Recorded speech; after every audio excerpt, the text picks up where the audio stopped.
On this episode of What's Going On with Shipping, the fire at Iskenderun's port has been extinguished. I'm your host, Sal Mercogliano. Welcome to today's episode. So I'm back here in beautiful North Carolina, back with my setup, so have a little bit more video and images to show you. But reports are coming out now that the fire at the port has been extinguished. There was conflicting reports a day or two ago that had been extinguished. That was not true. That came from the Turkish Defense Department. Got a report earlier today that the fire had been contained, meaning the fire wasn't spreading anymore. But now we're getting that the fire has been put out, although I kind of believe it's not quite out yet. They're going to have to overhaul it, and there's probably fire burning in many of these containers. But the large conflagration that had been this port fire is now out. I want to go talk about some of the fire extinguishing that was done, how they went about doing that. A lot of ideas people had in previous videos was used, so I want to show you that. And I also want to talk about what the implications are for this going forward.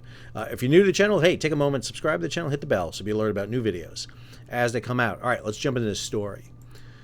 So here's the report from the BBC, which talks about this. This is the BBC report that basically says that the fire has now been extinguished.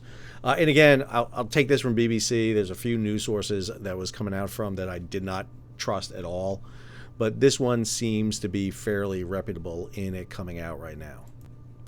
So let's talk about the port of Iskenderun and where it's at and put it into some context. So this is the port right here, all the way in the very northeastern corner of the Mediterranean, as far northeastern as you can get in the Gulf of Alexandria. And you'll see why this port is so important, because this is a port that feeds into Turkey, northern Syria, northern Iraq, Iran, even Armenia, Azerbaijan, across to the Caspian Sea.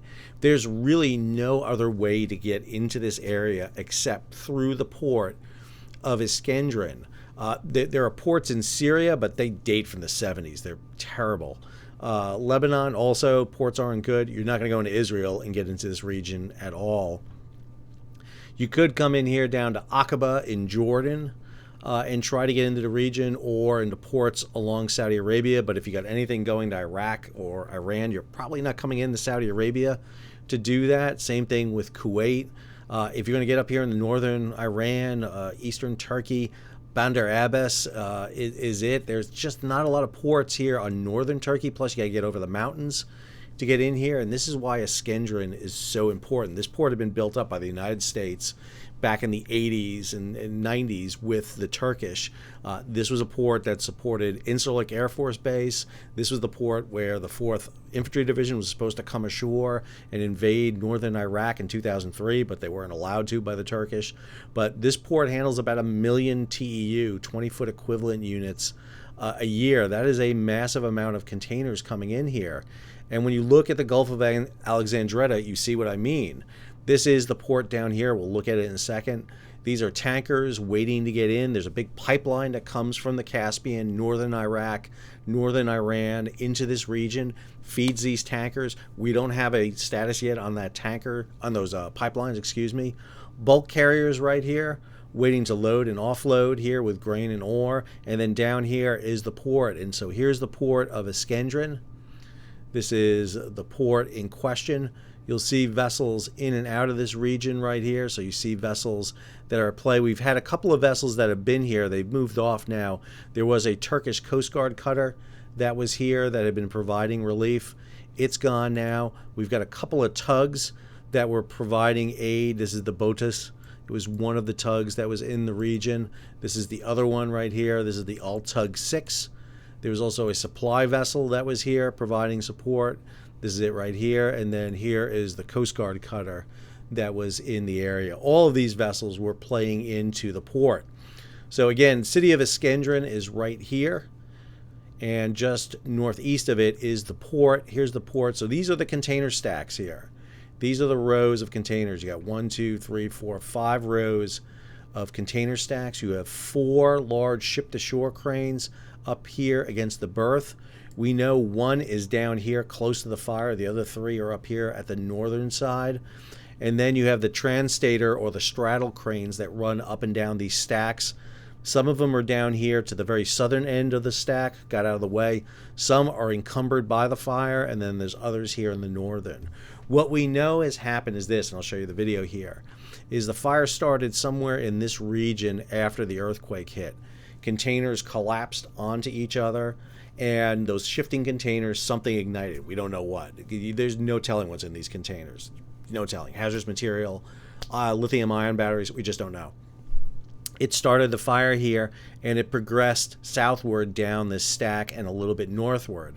What they were able to do was create a fire break, move containers apart here and get them apart. So they saved this northern set of containers, but the southern ones have been burned entirely.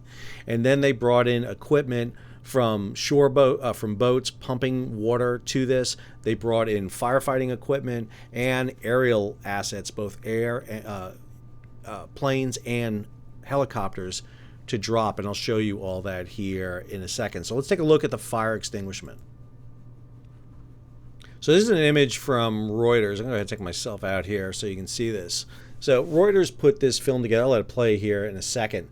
So you're looking from the east toward the west. You can see the city of Iskenderun behind you.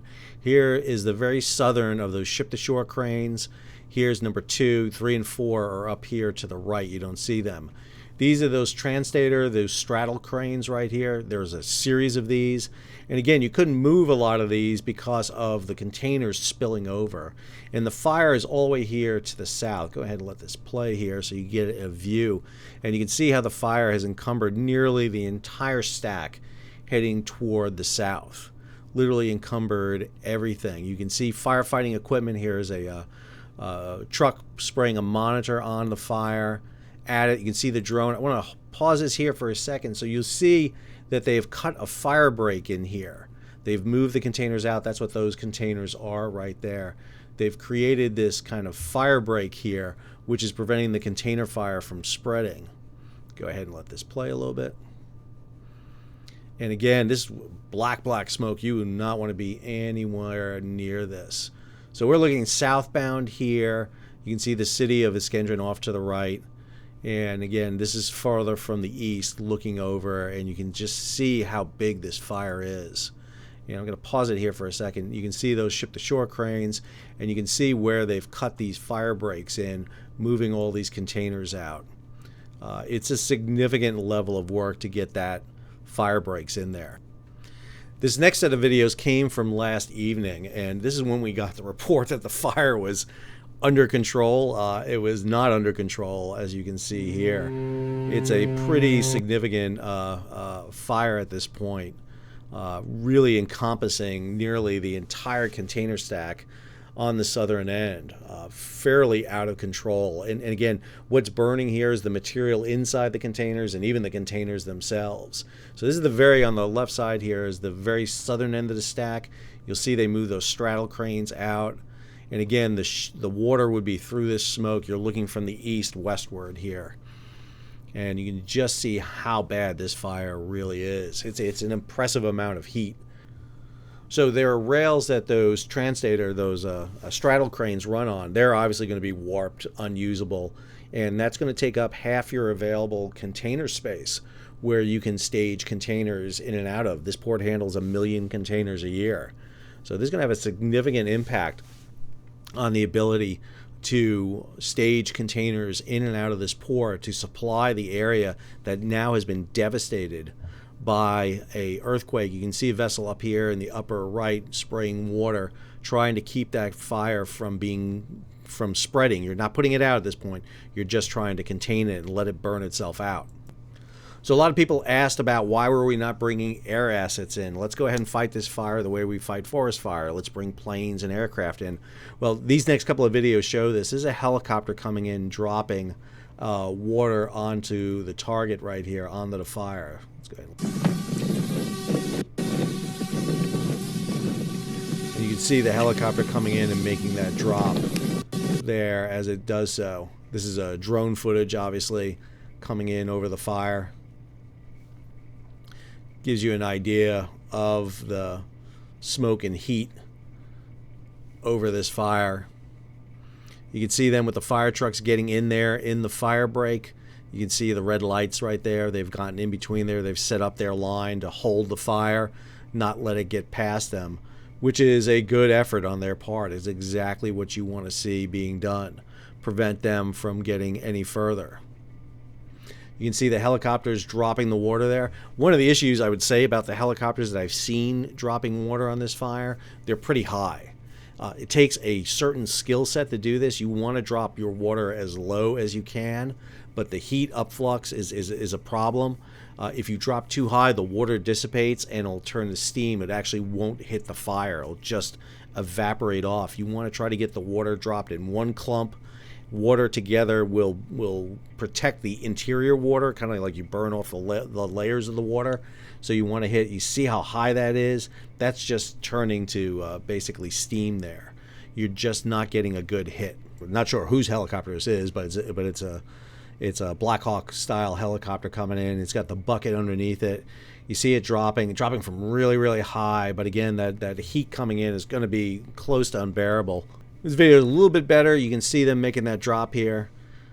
Pretty high up. And again, most of that's just turning to steam at that point. It's not even going to get so much on the fire. It's going to basically evaporate off. It's a skill set. It takes a long time to train to be able to drop this. You can't just get any helicopter crew to come in and do this. I think this image is one of my favorite. This is from a helicopter looking down over it, so it gives you a perspective of what it's like. That's the water bucket down below there, or the basket that they're using. And you can see them making that drop. They begin the drop just before they get over the stack, and they're empty afterwards. A real skill set here to be able to go in and do this level of drops. I don't have a video over this, but I found this still picture. This is one of Russia's aircraft coming in really low, doing it much larger. Airplanes are better for this because they carry a larger concentration of water, and the water is then able to hit the target better than a bucket under a helicopter, just because of the lift capability associated with an aircraft. And he's pretty good low right there. The other big element here was bringing in boats, fireboats in particularly. The vessel on the right there, the Altug 6 or Botus, excuse me, is being used along with the Altug 6 there in the middle. You can see the amount of water flowing from them onto the stacks. They're obviously sucking water up from the bay, running them through their fire pumps, and then out on their monitors. You see a supply ship brought up here to fight fire. It's shooting some water off here, and I'm not sure if the tugs are pumping water ashore to fire engines or providing resupply for fire engines and fire apparatus on there. Haven't been able to really see that, where we have lines coming off these tugs and providing them. But these two tugs here on the right are providing direct suppression. This is late in the fire. You can see it's starting to kick down quite a bit here. They're putting tons of water on this fire. Meanwhile, the supply vessel firing off its top monitor is really providing the water barrier so it doesn't jump over to the northern stack and get involved. Give you an example of the three-dimensional nature of this fight. You'll see a helicopter coming in, dropping water, and then you'll see the fireboats fighting from the ocean front. Again, you see some of those straddle cranes down there, translator cranes. You'll see the big ship-to-shore crane right here, Limak port identified, ZPMC. These are the Chinese cranes that are in the port, 4 of these that are used to offload the container ships.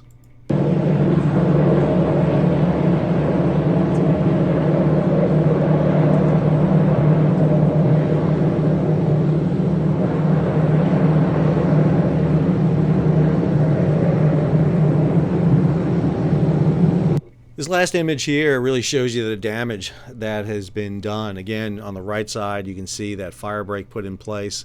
You can see right here a fire truck with a monitor hitting the northern stock, not really trying to hit the fire so much, but keep everything cool while everything else kind of burns out. The fire smoke is turning from dark black now to more kind of grayish color, meaning it's running out of fuel. So it's eventually going to basically be burning itself out at this point. No telling on how long that's going to take. It could be anywhere from days, weeks to months. We don't know the damage done to the ground by the earthquake. Can the ship-to-shore cranes maneuver? Can they move up and down their tracks? We know that southern half of the container stacks will be damaged and require extensive rebuild, relaying track, getting the old containers out, just a huge mess. And obviously relief supplies need to start coming into this area, not just Iskenderun, but into the interior. So getting the port up and running is of supreme importance. I hope you enjoyed today's video, or at least were informed by today's video. No one will enjoy this video. If you did, please subscribe, hit the bell so you'll be alerted about new videos as they come out. Leave a comment, share it across social media, give it a thumbs up, and if you can, support the page. How do you do that? You can hit the super thanks button below and contribute directly to the page, or head on over to Patreon and become a patron of the page. So next video, this is Sal signing off.